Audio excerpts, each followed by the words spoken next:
నమస్కారం, welcome to Suman TV. నేను గీతాంజలి. ప్రస్తుతం మనతో పాటు శ్రీచక్ర పీఠం వ్యవస్థాపకులు, ప్రముఖ జ్యోతిష్య పండితులు బ్రహ్మశ్రీ ప్రదీప్ జోషి గురువు గారు ఉన్నారు. వారితో మాట్లాడదాం. గురుగారు నమస్కారం అండి. శ్రీమాత్రే. ధనత్రయోదశి, ప్రదీప్ జోషి గారి ధనత్రయోదశి అంటే చాలా ప్రత్యేకమే. ఎందుకంటే సంవత్సరంలో చాలా అరుదుగా ఉండేటువంటి కొన్ని ముఖ్యమైన పుణ్యతిథులనే మీరు ఎంచుకుని వాటి ద్వారా ప్రజలకు ఏ విధంగా ఉపయోగపడుతుందో సాధన పరంగా కావచ్చు, పూజా విధానం కావచ్చు, అమ్మవారి అనుగ్రహం పరంగా కావచ్చు చెప్తూ ఉంటారు. మరి ఇందులో భాగంగా ధనత్రయోదశికి ఈసారి ఎలా జరుపుకోవాలి, ప్రత్యేకంగా పీఠంలో ఎలా జరుగుతున్నాయి, ఎవరెవరికి అవకాశం ఉందో తెలియజేస్తారా? శ్రీ గురుభ్యో నమః. శ్రీమాత్రే నమః. లక్ష్మీం క్షీరసముద్రరాజతనయాం శ్రీరంగధామేశ్వరీం దాసీభూత సమస్తదేవవనితాం లోకైకదీపాంకురాం శ్రీమన్మందకటాక్షలబ్ధవిభవద్బ్రహ్మేంద్రగంగాధరాం త్వాం త్రైలోక్యకుటుంబినీం సరసిజాం వందే ముకుందప్రియాం. సిద్ధలక్ష్మీ, మోక్షలక్ష్మీ, జయలక్ష్మీ, సరస్వతి, శ్రీలక్ష్మీ వరలక్ష్మీ చ ప్రసన్న మమ సర్వదా. శ్రీమాత్రే నమః. శ్రీ గురుభ్యో. ప్రతి ఒక్కరికి జీవితంలో ఈ కలికాలంలో కావాల్సిందేంటి? ధనం. ధనం మూలం ఇదం జగత్. డబ్బు ఉంటేనే గౌరవం, డబ్బు ఉంటేనే మర్యాద. ఈ కలికాలంలో అయితే కనుక లక్ష్మి యొక్క అనుగ్రహం కలగాలి అని కోరుకునే దాంట్లో ప్రప్రథమంగా అందరు నిలిచేది ఏంటంటే స్వర్ణము, అదే ధనము. కనకము అయినా మనము డబ్బు అయినా రెండు ఈక్వలే కదా మనకి. ఎందుకోసం అంటే మన దేశం లోపల బంగారం ఎంత ఉందో అంతే మనము నోట్లో ప్రింట్ చేయాలి కాబట్టి ఈక్వల్, అదే ధనం. సో ధనం అందరికీ చాలా ప్రధానమైనది. మొట్టమొదటిగా ప్రజలు, భక్తులు ఎవరైతే హైందవ సంప్రదాయాన్ని విశ్వసిస్తారో మీరు ఒకటి లక్ష్మీదేవి అంటే ఏమిటి అనేది మొట్టమొదటిగా మీరు అర్థం చేసుకోవాలి. ఇందాక నేను శ్లోకం చెప్పాను, సిద్ధలక్ష్మి, మోక్షలక్ష్మి, జయలక్ష్మి, సరస్వతి, శ్రీలక్ష్మి, వరలక్ష్మి చ ప్రసన్న మమ సర్వదా. ఇవి మనం చెప్పుకున్నాం. అందులోపల సిద్ధలక్ష్మి మొట్టమొదటి ఏం చెప్తున్నారు? సిద్ధలక్ష్మి అంటే లక్ష్మీదేవిని సిద్ధి చేసుకోవాలి మొదలు. సిద్ధలక్ష్మి అని ఎందుకు మొట్టమొదటిగా పేరు చెప్పారు అంటే లక్ష్మీ తత్వాన్ని అర్థం చేసుకోవాలి. లక్ష్మీ తత్వాన్ని అర్థం చేసుకోకుండా లక్ష్మీదేవి అనుగ్రహం కలగాలి అనుకుంటే మాత్రం మనం కింద పడిపోయినట్టే. లక్ష్మీ తత్వం అర్థం అవ్వాలి అని అంటే మొట్టమొదటిగా మనం నేర్చుకోవాల్సింది ఏంటంటే కైండ్నెస్. ఏంటి? కైండ్నెస్, జాలి, దయ కలిగి ఉండడం. అంటే ప్రాకృతికంగా సహజంగా మనము మన యొక్క ప్రవృత్తిని ప్రాకృతికంగా మార్చుకోవాలి. సో దయా స్వభావం కలిగి ఉండాలి, ఓపిక ఉండాలి, పేషెన్స్ ఉండాలి, అండ్ దేన్నైనా సరే యాక్సెప్ట్ చేసుకుని ఏది ఏం జరిగినా సరే దాన్ని నవ్వుతూ యాక్సెప్ట్ చేయగలగాలి. సో ఎక్కడైతే దుఃఖం అనేది ఉండదో అక్కడ లక్ష్మీదేవి వచ్చేస్తుంది. దుఃఖం ఉంది, లక్ష్మీదేవి రాదు. ఊరికే ఏడుస్తున్నాం, ఊరికే బాధపడుతున్నాం, ఊరికే డిప్రెషన్ వెళ్తున్నాం, అమ్మవారు అనుగ్రహించదు. నువ్వే డిప్రెషన్లో ఉన్నావు, నేను ఎక్కడ నీ దగ్గరికి ఎందుకు రావాలి? నేను రాను. ఎందుకోసమంటే నేను చాలామందిని చూశాను, లక్ష్మి అంటే కేవలం సంపద అనుకుంటారు. సంపద ఉన్నటువంటి వాడికి లక్ష్మీ యోగం ఉందని మాత్రం ఎప్పుడూ అనుకోకండి. సంపద ఉన్నా కానీ వాళ్ళు సుఖంగా ఉండరు, రోగాల బారిన పడతారు, రుష్టుల బారిన పడతారు, ఏదో ఒకటి అభద్రతాభావం ఉంటుంది, కోర్టు కేసులు ఉంటాయి, ఎవడో ఒకడు ఏదో తలనొప్పులు తీసుకొస్తూనే ఉంటారు, పిల్లలు దారిలో ఉండరు, వాళ్ళ పిల్లలు వాళ్ళ కంట్రోల్లో ఉండరు, వాళ్ళ పిల్లలు ఇష్టం వచ్చినట్టు తిరుగుతూ ఉంటారు. ఎందుకోసం అంటే డబ్బు ఎక్కువైపోయింది కదా, డబ్బు ఎక్కువైపోతే మదము, మాత్సర్యం కూడా ఎక్కువైపోతుంది. సో వాళ్ళు పబ్బులకు వెళ్ళడాలు, డ్రింక్ చేయడాలు, ఇష్టం వచ్చినట్టు డ్రైవింగ్ చేయడాలు, వాళ్ళ వీళ్ళతోటి వీళ్ళు గొడవ పెట్టుకోవడాలు, ఇదంతా లక్ష్మి కాదు. చాలామంది ఈ పొరపాటు నుంచి బయటకు రావాలి. లక్ష్మి అంటే సంపద అని మాత్రం దాంట్లో నుంచి బయటకు రావాలి. ఏ సంపద కూడా ముఖ్యమే, కాకపోతే అందులోపల ఈ మొట్టమొదటిగా సిద్ధలక్ష్మి తత్వాన్ని అర్థం చేసుకోండి. సిద్ధలక్ష్మి అంటే సిద్ధి పొందడము. ఆ లక్ష్మీదేవి సిద్ధం, ఎప్పుడు మన ఇంట్లో సిద్ధి పొంది మన దగ్గర ఎప్పుడు ఉండాలన్నమాట. ఎప్పుడు అలా ఉంటేనే లక్ష్మీదేవి మన దగ్గర ఉంటుంది. సిద్ధలక్ష్మి, దానికి మీరు మొట్టమొదటిగా నేర్చుకోవాల్సింది ఏంటంటే అతి ఆశ పనికిరాదు. ఎవరు ఏది ఇచ్చినా సరే దిగజారకూడదు, అత్యాశ పనికిరాదు, అతి కోపము పనికిరాదు, అండ్ పేషెన్స్ చాలా ముఖ్యము. అండ్ ఇంకోటి ఏమిటి, దాన గుణం కూడా ఉండాలి, అంటే ఇచ్చే గుణం ఉండాలి. ఇచ్చే గుణం లేకపోతే కనుక సంపద కూడా రాదు, సంపద సిద్ధించదు. సంపద రావడం వేరు, సంపద సిద్ధించడం వేరు. సంపద రావడం అందరికీ వస్తుంది, కానీ సంపద సిద్ధి కలగడం అంటే అర్థం ఏంటి అని అంటే అనుకూలవంతమైనటువంటి పిల్లలు, ఆరోగ్యకరమైనటువంటి కుటుంబ వాతావరణం, అదేవిధంగా మనకి చెప్పినట్టుగా వినేటువంటి మన పనివాళ్ళు, అది కాకుండా నమ్మకమైన పనివాళ్ళు కలిగి ఉండడం. అంటే మనం ఎప్పుడైనా మనం అజాగ్రత్తతో ఉన్నా కానీ మన సంపద పోకుండా మనల్ని కాపాడేటువంటి మన యొక్క సభ్యులు, మన కుటుంబ సభ్యులు కానివ్వండి, మన యొక్క చుట్టుపక్కల మన పని చేస్తున్నటువంటి వాళ్ళ ఎంప్లాయీస్ కానివ్వండి, ఎల్లవేళలా నిజాయితీతో ఉండేటువంటి ఇలాంటి కుటుంబం గనక ఉంటే వాడికి లక్ష్మీ సిద్ధి కలిగినట్టు లెక్క. లేకపోతే లక్ష్మీ సిద్ధి లేనట్టు. పిల్లలు చెప్పినట్టు వినరు, భార్య అనుకూలంగా ఉండదు. నేను ఒక పెద్ద రాజకీయ నాయకుడిని చూసా, ఆయన పేరు మీదనే సర్కారు వారి పాట సినిమా కూడా తీశారు. సో ఆయన ఇంటికి వెళ్ళి చూశాను, ఆయన కుటుంబం అట్లుంది. ఆయన దగ్గర లక్ష్మి ఉంది, సంపద ఉంది, కాకపోతే సిద్ధి లేదు, పోగొట్టుకున్నాడు. డైలీ తెల్లవారుజామున 3 గంటల నుంచి 5 గంటల వరకు ప్రాణాయామం చేస్తాడు, షో పూజ చేస్తాడు, అన్నీ చేస్తాడు, కానీ లక్ష్మి సిద్ధి పొందలేదు. ఆయన లక్ష్మి అనుగ్రహాన్ని పొందాడు కానీ లక్ష్మి సిద్ధిని పొందలేదు. లక్ష్మి సిద్ధి పొందడం వేరు, లక్ష్మి అనుగ్రహం పొందడం వేరు. డబ్బు రావడం వేరు, డబ్బు నిలకడగా ఉండడం వేరు, డబ్బుని అనుభవించడం వేరు. డబ్బు రావాలి, డబ్బు ఉండాలి, దాన్ని అనుభవించాలి. కేవలం డబ్బు వస్తే మాత్రం అది సుఖం కాదు, సిద్ధి కాదు. దాన్ని నువ్వు అనుభవించాలి, ఆ అనుభవ ఫలితాలు కూడా చక్కగా ఉండాలి. అనుభవించడం అంటే కుటుంబం అంతా అనుభవించాలి, ఆ కుటుంబంలో అందరూ ఆరోగ్యంగా ఉండాలి, కుటుంబం బాగుండాలి, వంశాభివృద్ధి జరగాలి. అదే లక్ష్మీ సిద్ధి. అందుకే లక్ష్మీతత్వంలో మొట్టమొదటిగా సిద్ధలక్ష్మి. ఈ సిద్ధలక్ష్మీ తత్వాన్ని అర్థం చేసుకోండి. డిప్రెషను ఏది కూడా డిప్రెషన్కి వెళ్ళకూడదు, ఎప్పుడు నిరాశ చెందకూడదు. రోజు ఉదయం లేవగానే మందహాసంతో నిద్ర లేవాలి. ఏది జరిగినా అమ్మ కటాక్షమే, అమ్మ నాతోటే ఉంది అని నీ మందహాసం ఎంత, నీ నవ్వు ఎంత బాగుంటే నీ ఎనిమిటి కూడా అంత నీకు భయపడాలి. నువ్వు నవ్వుతా ఉంటే నీ ఎనిమి కూడా భయపడతాడు. అందుకే పవన్ కళ్యాణ్ గారు నవ్వారు కాబట్టి వారాహిదేవి అమ్మవారు ఆయన అనుగ్రహించింది. 2 సార్లు ఓడిపోయాడు, 2 సార్లు ఓడిపోయినా సరే ఆయన నవ్వు వదిలిపెట్టలే.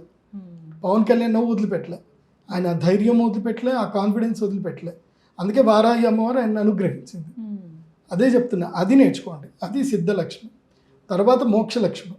జీవితం లోపల నీ యొక్క సాధన మోక్షానికి ఉండాలి తప్ప ఇంకా వేరే దానికి ఆలోచన ఉండకూడదు. మోక్షలక్ష్మి అంటే మళ్ళీ ఈ జన్మ రావద్దు, జన్మరాహిత్యమే దొరకాలి అని అమ్మవారిని మనం కోరాలి. ఎందుకోసమంటే మోక్షాన్ని ఇచ్చేటువంటిది మోక్షం ఇచ్చే జనార్దనాథ్ అని శాస్త్రం చెప్తుంది. నీకు మోక్షం కావాలంటే జనార్దనుని అడగాలి, అంటే విష్ణు పరమాత్ముని అడగాలి. మోక్షము అధికారం విష్ణువుకే ఇచ్చాడు కాబట్టి విష్ణుపత్ని ఎవరు? మహాలక్ష్మీదేవి. కాబట్టి మోక్షము రావాలన్నా మహాలక్ష్మి అనుగ్రహమే కావాలి. నువ్వు విష్ణువుని కొలిస్తే మోక్షం కొంచెం డిలే రావచ్చేమో, కానీ మహాలక్ష్మి అమ్మవారిని కొలిస్తే తొందరగా నా బిడ్డనే వాడికి ఇచ్చేసేయి అని అమ్మవారు గట్టిగా చెప్తుంది. కాబట్టి మోక్షలక్ష్మి. తర్వాత ఏమిటి? జయలక్ష్మి. జయలక్ష్మి అంటే విజయం. సో జయకాంక్ష ఎప్పుడు కూడా ఉండాలి, ఎప్పుడు గెలవాలన్న కాంక్ష ఉండాలి, స్పోర్టివ్నెస్ ఉండాలి లోపల, ఎప్పుడు కూడా స్పోర్టివ్నెస్ ఉండాలి. దేన్ని కూడా ఓడిపోయాము, ఇది అయిపోయింది, ఇక్కడికి ఈరోజు అయిపోయింది అన్న భావన ఉండకూడదు. జయలక్ష్మి ఉండాలి. తర్వాత సరస్వతి. సరస్వతి అంటే ఏంటి? అవగాహన కలిగి ఉండడం, జ్ఞానం కలిగి ఉండడం. నువ్వు చేసే ప్రతి పని పైన, భవిష్యత్తు కార్యాచరణ పైన, అన్నిటిపైన అవగాహన కలిగి ఉండడం. సిద్ధలక్ష్మి, మోక్షలక్ష్మి, జయలక్ష్మి, సరస్వతి, ఇవి 4 ఉంటే కనుక అప్పుడు శ్రీలక్ష్మి. శ్రీ అంటే ఏంది? సంపద. శ్రీలక్ష్మి. ఆ సంపద వచ్చిన తర్వాత నువ్వు వరలక్ష్మి. అప్పుడు నువ్వు సంపద ఉంటే నువ్వు ఏ వరమైనా సాధించవచ్చు, నువ్వు ఏది కావాలంటే అది కొనుక్కోవచ్చు. శ్రీలక్ష్మి వరలక్ష్మి చ ప్రసన్న మమ సర్వదా. ఇందులోపల జయలక్ష్మిని మనం ఏ విధంగా అర్థం చేసుకోవాలంటే వర్కింగ్ ఆన్ కాన్స్టెంట్, అంటే అతిగా వెళ్ళకూడదు, అతిలోగా వెళ్ళకూడదు. Like tortoise and rabbit race లాగా. అంటే తాబేలు కాన్స్టెంట్గా ఒకే స్పీడ్లో వెళ్తుంది, అది అలసిపోదు. ఇదేంటి? ర్యాబిట్, కుందేలు పరిగెత్తుకుంటూ వెళ్ళిపోయి ఇంకా రావడం లేట్ అయిపోతుంది అని పడుకుంటుంది, అనేసరికి అది రేస్ లాస్ అయిపోతుంది. అట్లాగే మనం కూడా ఏంటంటే జీవితంలో కాన్స్టెంట్ ఎఫర్ట్ అనేది ఎప్పుడు కూడా కాన్స్టెంట్గా ఉండాలి. నేను రిలాక్స్ అయిపోతాను, ఇంకా అయిపోయింది అని అనుకుంటే మాత్రం అక్కడ నువ్వు ఫెయిల్యూర్ కిందకి పోయినట్టే. సో రెగ్యులర్గా కాన్స్టెంట్ ఎఫర్ట్స్ అయితే ఉండాలి అని లక్ష్మీతత్వం మొదలు అర్థం చేసుకోండి. ఈ లక్ష్మీతత్వం అర్థం చేసుకుంటే నేను చెప్పే ఈ యొక్క ధనత్రయోదశి మీకు అర్థమవుతుంది. ఎందుకోసం ధనత్రయోదశిని మేము ఎందుకు ఎంచుకున్నాము, అమ్మవారు ఎందుకు ఎంచుకుంది అనేది ఫస్ట్ మనం అర్థం చేసుకోవాలి. అక్షయ తృతీయ మహాలక్ష్మీదేవి అమ్మవారు అనుగ్రహించినటువంటి సమయము అని చెప్పి అందరికీ తెలిసింది. అక్షయ తృతీయ అమ్మవారు సంపదిస్తుంది, అక్షయ తుల్యమైనటువంటి సంపదను కలిగిస్తుంది అని మనం అర్థం చేసుకున్నాం. కానీ ధనత్రయోదశి యొక్క అర్థం ఏంటంటే ధనత్రయోదశి అమృతత్వాన్ని ఇస్తుంది. అంటే ధనము వస్తుంది, అమృతత్వము వస్తుంది. ఎందుకోసం అంటే దేవతలకు అప్పటి వరకు సంపద ఉండే. ఇప్పుడు క్షీరసాగర మథనం కన్నా ముందు దేవతలు దేని కోల్పోయారు అంటే లక్ష్మిని కోల్పోయారు, లక్ష్మీదేవిని కోల్పోయారు. అప్పుడు దూర్వాస మహర్షి శాపం వల్ల ఏం జరిగింది అని అంటే అలక్ష్మి అగునుగాక అని చెప్పి దూర్వాస మహర్షి శాపం పెట్టాడు ఇంద్రాదేవతలకి. అనగానే వాళ్ళకి పోయింది, లక్ష్మీదేవి వెళ్ళిపోయింది. అప్పుడు దేవతలు అందరూ కూడా కలిసి అమ్మవారిని ప్రార్థన చేశారు, లక్ష్మీ అనుగ్రహం కలగాలి, ఆ లక్ష్మీ అనుగ్రహం కలగాలి. మళ్ళీ ఇట్లా ఎవరైనా శాపం పెట్టినా లక్ష్మీదేవి పోకూడదు అంటే ఏం చేయాలి, అమృతత్వాన్ని పొందాలి అని అమ్మవారు చెప్పారు. అందుకే క్షీరసాగర మథనం జరిగింది. ఆ క్షీరసాగర మథనంలోనే లక్ష్మీదేవి అమ్మవారు ఆవిర్భవించారు. అప్పుడే ధన్వంతరి కూడా ఆవిర్భవించారు. ధన్వంతరి ఆవిర్భవించి ఆ ధన్వంతరి పరమాత్ముడు అందరికీ అమృతాన్ని ఇచ్చినటువంటి దివ్య ముహూర్తము ధనత్రయోదశి. అందుకే ధన్తేరస్ అంటారు దీన్ని. ఇది ధన్వంతరి జయంతి. ధన్వంతరి స్వామివారు అమృతముతో ఆవిర్భవించి దేవతలందరికీ అమృతము పంచినటువంటి శుభముహూర్తం. అంటే దేవతలు అమృత తుల్యులు అయ్యారు, అమృతము దేవతలకి సిద్ధించింది. అప్పుడే లక్ష్మీ అమ్మవారు పూర్తిగా అనుగ్రహించింది. అంటే దేవతలు ఎందుకోసము క్షీరసాగర మథనాన్ని చిలికారు అంటే అమృతత్వం కోసం చిలికారు. అమృతత్వము సిద్ధించక మునుపు కూడా వాళ్ళకి లక్ష్మీదేవి ఉంది, కానీ అలక్ష్మి అయ్యింది. అందుకే శ్రీ సూక్తంలో చెప్తారు, అలక్ష్మీర్మే నశ్యతాం త్వాం వృణే ఆదిత్యవర్ణే తపసోది జాతో వనస్పతి స్తవ వృక్షోత బిల్వ. ఇక్కడనే వస్తుంది చూడండి, ఆదిత్యవర్ణే తపసోది జాతో వనస్పతి స్తవ వృక్షోత బిల్వ అని చెప్పారు. ఇక్కడ ఇది మీరు అర్థం చేసుకుంటే లక్ష్మీతత్వం మీకు అర్థమవుతుంది. అంటే ఈ యొక్క ధనత్రయోదశి రోజు అమృతత్వం సిద్ధి కలుగుతుంది. అలక్ష్మీ నాశనం జరగాలి అని అంటే ఆదిత్యవర్ణ స్వరూపంలో ఉన్నటువంటి అమ్మవారిని తపస్సు మూలకంగా దేంట్లో వనస్పతి స్తవ వృక్షోత బిల్వ అని అన్నారు. వనస్పతి అనేది ఒక ప్రత్యేకమైనటువంటి మూలిక. అది హిమాలయాల్లో మాత్రమే దొరుకుతుంది. ఎక్కడైతే శబ్దములు ఉండవో, ఎక్కడైతే నీటి ప్రవాహం చక్కగా ఉంటుందో, ఎక్కడైతే ప్రశాంతత ఉంటుందో అక్కడ మాత్రమే ఆ చెట్టు మొలుస్తుంది. ఇంకెక్కడ మొలవదు, ఆ చెట్టు దొరకదు. మనుషులు తిరిగారు అనేసరికి ఆ చెట్టు చచ్చిపోతుంది. ఆ చెట్టు సమృద్ధికి వచ్చి దాని యొక్క మూల బదనిక దొరికేంత వరకు, మూల బదనిక అయ్యేంత వరకు అది ఉంటుంది. ఆ చెట్టుని ప్రత్యేకమైనటువంటి రోజులో మాత్రమే ఆ బదనికను తీసుకుంటారు, వృక్షం యొక్క మూలని తీసుకుంటారు. దాన్నే వనస్పతి అంటారు. ఎక్కడైతే ఎవరి ఇంట్లో అయితే ఈ వనస్పతి ఉంటుందో వాళ్ళకి లక్ష్మీ సిద్ధి కలుగుతుంది. లక్ష్మీ సిద్ధి కలగడం అంటే ఇంకెవరు దారి తప్పరు, ఇంక ఇంట్లో ఎవరు దారి తప్పరు. నీ వంశమంతా కూడా సేఫ్గా ఉంటుంది. వంశంలో ఉండే వాళ్ళందరికీ లక్ష్మీ అనుగ్రహం ఉంటుంది. కేవలం నీ ఒక్కడికి కాదు, చాలామంది లక్ష్మీ అనుగ్రహం ఒక్కడికి అనుకుంటారు. నీ వంశానికి మొత్తం, నీ రాబోయే తరాలందరినీ కూడా కాపాడగలిగేదే నువ్వు చేసే సాధన. ఎందుకోసమంటే ఈ వంశంలో నువ్వు ఏదైనా సాధించవు. ఇప్పుడు ఉదాహరణకి నేనే ఉన్నాను, నేను కష్టపడి జీవితం లోపల నేనేం సంపాదించలేకపోయాను, కానీ నా 40 ఏళ్ళ తర్వాత నాకు సంపద వచ్చింది. కానీ నేను ఎంజాయ్ చేద్దాం అనే టైంకి లేరు. ఒక వ్యక్తి ఎంజాయ్ చేద్దాం అనే టైంకి వాడికి ఆ వయసు అయిపోతుంది, ఎంజాయ్ చేయలేడు, ఆయుష్ తక్కువ ఉంది అనుకుందాం. కానీ జ్యోతిష్యం ఏం చెప్తుంది తెలుసా, నువ్వు ఏదైనా సరే ఒక కర్మ చేసుకొని ఆ కర్మ మీద నీ అభిష్టాన్ని కనుక పెడితే, నీ మనసును కనుక పెట్టినట్లయితే, అంటే దీన్ని అనుభవించాలన్న తపన నీకు ఉన్నట్లయితే కనుక నువ్వు మళ్ళీ అదే వంశంలో పుడతావు, దాన్ని అనుభవిస్తావు. ఈ జ్యోతిష్ శాస్త్రం చెప్తుంది. జ్యోతిష్యంలో అష్టమ భావంలో ఉంటుంది. ఎవరైనా మరణించారు అంటే మళ్ళీ వాళ్ళ వంశంలో పుడతారా లేదా అని అష్టమంగళ ప్రశ్న వేసి తెలుసుకోవచ్చు కూడా. ఇప్పుడు మీరు కాంతారా సినిమా చూసారు కదా, కాంతార ఇప్పుడు లేటెస్ట్ మూవీలో కూడా ప్రశ్న వేస్తాడు, ఏమైంది అంటే శివలింగము ఎందుకు బద్దలైంది అనడానికి అక్కడ అష్టమంగళ ప్రశ్న వేస్తే శివుడికి కోపం వచ్చింది. శివుడు మీరు అక్కడ వెళ్ళి శివుడి సాన్నిధ్యాన్ని నాశనం చేశారు కాబట్టి శివుడి కోపం వచ్చిందని చెప్తారు. సేమ్ అట్లాగే అష్టమంగళ ప్రశ్నలో అన్ని విషయాలు తెలుస్తాయి. అందుకోసం ఇంట్లో ఏదైనా జరగడానికి ఏదైనా జరిగింది అంటే ఇప్పటికీ కేరళలో అష్టమంగళ ప్రశ్న వేసుకుంటారు. ప్రశ్న మార్గం అనే గ్రంథం ఉంటుంది. నా దగ్గరికి చాలామంది వస్తారు ఈ అష్టమంగళ ప్రశ్న వేయించుకోవడానికి వచ్చి, అసలు ఇంట్లో కంటిన్యూ మరణాలు జరిగినా ఏది జరిగినా అష్టమంగళ ప్రశ్న వేయించుకుంటారు.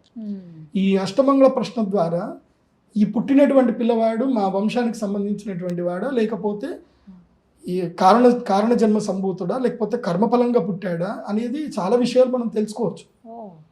జ్యోతిష్ శాస్త్రంలో చెప్తారు. అందుకే నువ్వు సంపద ఏదైనా సిద్ధించుకున్నా ఆ సంపదను నువ్వు అనుభవించడానికి మళ్ళీ అదే జన్మలో అదే వంశంలో పుడతావు. ఆ వంశంలో పుట్టినప్పుడు మళ్ళీ నువ్వు అదే అనుభవిస్తావు. ఇది నీ అనుభవించే యోగం ఉంటే నువ్వే అనుభవిస్తావు, వంశంలో పుడతావు. అందుకే మనం ఏం చేయాలంటే ఈ జన్మలో ఉన్నప్పుడే మన వంశానికి మనము సిద్ధి చేసి పెట్టుకోవాలి. వంశానికి సిద్ధి చేసి పెట్టుకోవాలి. అది కేవలం ధనత్రయోదశి మాత్రమే ఉపయోగం ఉంటుంది. మళ్ళీ వేరే ఏ రోజు దానికి పనిచేయదు. అక్షయ తృతీయ పనిచేయదు, వసంత పంచమి పనిచేయదు. ఎందుకోసమంటే అమృతత్వ సిద్ధి దేవతలకు ఎప్పుడు కలిగింది? ధనత్రయోదశి రోజే కలిగింది. ఇదే రోజు కలిగింది. ధనత్రయోదశి అంటే దీపావళి అమావాస్యకు మునుపు ఉన్నటువంటి రోజు. ఆ ధనత్రయోదశి జరిగింది, అమృతత్వం సిద్ధించింది. ఆ సిద్ధించిన తర్వాతనే దేవతలందరూ కూడా సంబరం చేసుకున్నారు. అదే దీపావళి. ఆ తర్వాత దీపావళి శ్రీరాముల వారు చేసుకున్నారు కాబట్టి దాన్ని దీపావళి శ్రీరాముల వారు చేసుకున్నారు అంటున్నారు. కాదు కాదు, శ్రీరాముడు శ్రీకృష్ణుడు వీళ్ళందరూ చేసుకున్న కన్నా మునిపే బండాసుర వధ జరిగిన తర్వాత దేవతలందరూ పండగ చేసుకుంది కూడా మళ్ళీ ఇదే ధనత్రయోదశికి పండగ చేసుకున్నారు. ఈ 3 రోజులు పర్వదినాలు: ధనత్రయోదశి, నరక చతుర్దశి, దీపావళి. దీపావళి మహాద్భుతమైన పండుగ కాబట్టి ఇది బాగా గుర్తుపెట్టుకోండి. సిద్ధలక్ష్మి, మోక్షలక్ష్మి, జయలక్ష్మి, సరస్వతి, శ్రీలక్ష్మి, వరలక్ష్మి చ ప్రసన్న మమ సర్వదా. వరాంకుశో పాశమభీతి ముద్రాం కరైర్వహంతిం కమలాసనస్తాం బాలార్కకోటి ప్రతిభాం త్రినేత్రమంబాం అహం జగదీశ్వరీం త్వాం. సర్వమంగళమాంగళ్యే శివే సర్వార్థ సాధకే శరణ్యే త్ర్యంబకే అంబకే అన్నారు. ఒక్క అమ్మవారు చెప్పలే, మళ్ళీ 3 అమ్మల మూల పుట్టమ్మ. శరణ్యే త్రయంబకే దేవి నారాయణి నమోస్తుతే. మళ్ళీ సిద్ధలక్ష్మి, మోక్షలక్ష్మి, జయలక్ష్మి, సరస్వతి, శ్రీలక్ష్మి, వరలక్ష్మి చ ప్రసన్న మమ సర్వదా. ఇట్లా ఇవన్నీ కూడా చెప్తారు. సో కాబట్టి అమ్మవారిని పూర్తి అనుగ్రహం చేసుకోవాలంటే శ్రీ సూక్తం పూర్తిగా అర్థం చేసుకోండి. శ్రీ సూక్తం కరెక్ట్గా అర్థం చేసుకుంటే లక్ష్మీతత్వం అర్థమవుతుంది. ఆ శ్రీ సూక్తంలో చెప్పినటువంటి వనస్పతిని ధనత్రయోదశి రోజు మా పీఠంలో ఇస్తాం. మళ్ళీ ఏ రోజు కూడా అది ఇవ్వం, ఏ రోజు ఇవ్వం. మళ్ళీ మీరు నెక్స్ట్ డే వచ్చి నాకు కావాలండి అని అంటే నెక్స్ట్ ఇయర్ రండి అని చెప్తాను. అప్పటిదాకా లేదు. ఎందుకోసమంటే దీనికి ఒక కారణం ఉంది. ఆ కారణం ఏందో మీకు చెప్తాను. మీరు ఇవి కంటిన్యూ చూడండి, ఎపిసోడ్స్ అన్ని కూడా చూడండి. ఈసారి ధనత్రయోదశి స్పెషల్ ఎపిసోడ్స్ మీ అందరి కోసం ఇస్తున్నాము. అందుకే ఫస్ట్ లక్ష్మీతత్వం ఈ ఎపిసోడ్ ద్వారా అర్థం చేసుకోండి. తర్వాత ధనత్రయోదశి పూజ ఎలా చేయాలి, ఇవన్నీ విషయాలు కూడా మీకు చెప్తాను. చక్కగా వివరించారు గురుగారు. ధన్యవాదాలండి. శ్రీమతి.